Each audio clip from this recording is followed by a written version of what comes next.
In the 1st century, under Roman rule in Judea, a man named Jesus of Nazareth lived, taught, and was executed by crucifixion. Today, billions regard him as the Son of God, who rose from the dead. But what do historians, both believing and non-believing, actually conclude when they examine the evidence using the same standards applied to other ancient figures? This is not a video about faith alone. It is an investigation into the historical record, what contemporary and near-contemporary sources say about Jesus' existence, his death, and the extraordinary claim that transformed a small group of frightened followers into a movement that reshaped the world. Virtually all competent historians of antiquity agree that Jesus of Nazareth was a real historical figure. He was a Galilean Jew born around 4 to 6 BCE, who conducted a public ministry, attracted followers, and was crucified under the Roman prefect Pontius Pilate during the reign of Emperor Tiberius, approximately 30 or 33 CE. This consensus is not based solely on Christian texts. Non-Christian sources provide independent corroboration. The Roman historian Tacitus, writing in his Annals around 116 CE, states that Christus, from whom the name Christians had its origin, suffered the extreme penalty during the reign of Tiberius at the hands of one of our procurators, Pontius Pilatus. Tacitus, no friend of Christians, described their beliefs as a mischievous superstition, yet confirmed the execution as historical fact. The Jewish historian Flavius Josephus, writing in Antiquities of the Jews around 93 to 94 CE, mentions Jesus twice. In one passage, he refers to the brother of Jesus, who was called Christ, whose name was James, executed in 62 CE.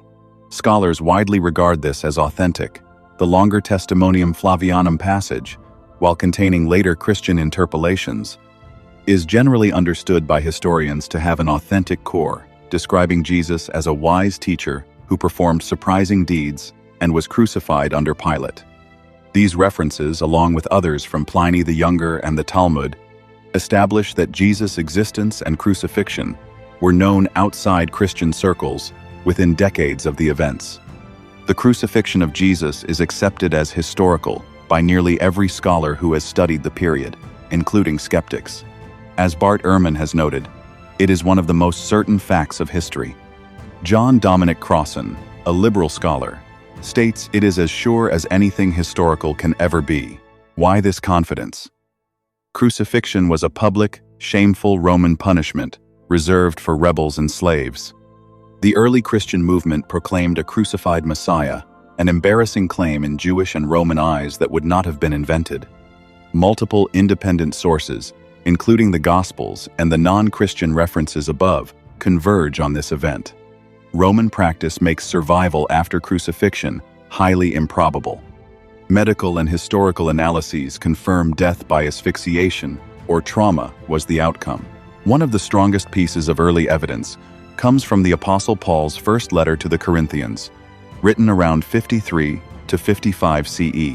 In chapter 15, verses 3 to 7, Paul quotes a pre-existing creed, "For I delivered to you as of first importance what I also received, that Christ died for our sins in accordance with the Scriptures, that he was buried, that he was raised on the third day in accordance with the Scriptures, and that he appeared to Cephas, then to the 12. Then he appeared to more than 500 brothers at one time, most of whom are still alive, though some have fallen asleep. Then he appeared to James, then to all the apostles." Scholars across the spectrum, including skeptics like Gerd Ludemann and Paula Fredrickson, date the core of this creed to within 2 to 5 years of the crucifixion, possibly as early as the mid-30s CE.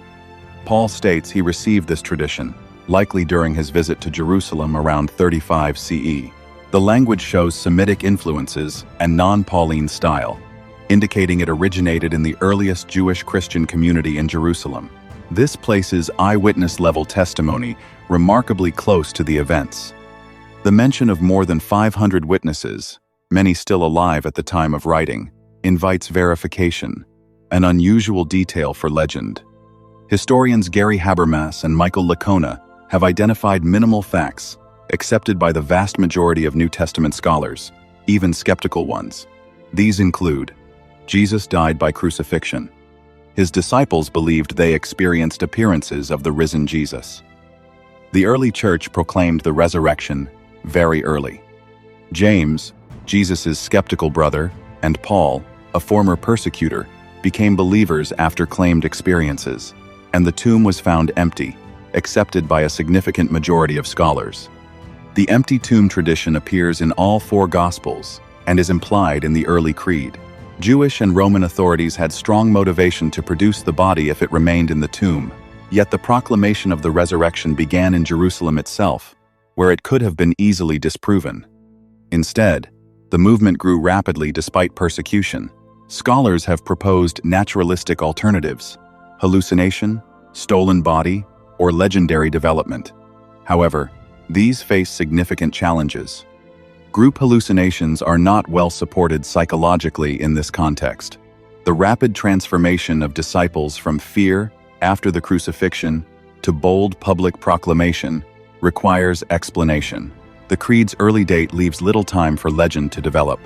Prominent historian N.T. Wright and others argue that the combination of the empty tomb and the reported appearances is best explained by the resurrection itself, though historians, as historians, can affirm the event's historicity while leaving its ultimate cause open to theological interpretation. The historical evidence does not compel belief, but it does demand thoughtful consideration.